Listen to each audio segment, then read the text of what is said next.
জিল্লু ভাই, ওই মেয়ের বাপ মা এসে যদি এখন আমার আম্মার কাছে বলে আপনার ছেলে সাথে তোকে বিয়ে দিব না, এই কথা শোনার পর আমার অবস্থা কি হবে আপনি বুঝতেছেন? ভাই আমরা আবার কাস্টিং ডিরেক্টর পাবেল ভাইয়ের কাছে যাই, ওনার কাছ থেকে বাবা মা নেই। এই বাবা মা বাসায় এসে আন্টিকে বলবে আপনার ছেলে আমাদের খুবই পছন্দ হয়েছে, আপনার ছেলের সাথেই আমাদের মেয়ে বিয়ে দিতে চায়, কিন্তু এখন না, আগে আপনি সুস্থ হন, তারপর আমরা বিয়ের আয়োজন করব।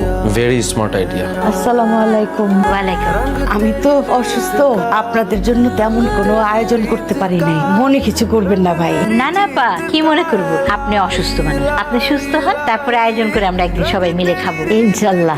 আপনাদের মেয়েটারে আমার খুব পছন্দ, এই মেয়েকে আমার একমাত্র ছেলে পলাশ আমার কলিজার টুকরা ছেলের বউ করে নিতে চাই। এই পুরা বাড়িটা আমার, আমার মানে আমার ছেলে, আমার টাকা পয়সা জমি জমা সবকিছু আমার ছেলের, আমার ছেলের মানে আমার ছেলের বউয়ের। এমন পরিবার কোথায় পাবেন? আমার আর কোনো মেয়ে নাই, ছেলে নাই, শাশুড়ির জ্বালা যন্ত্রণা সহ্য করতে হবে না, ননদ দেবর ভাসুর কারোরই জ্বালা যন্ত্রণা সহ্য করতে হবে না।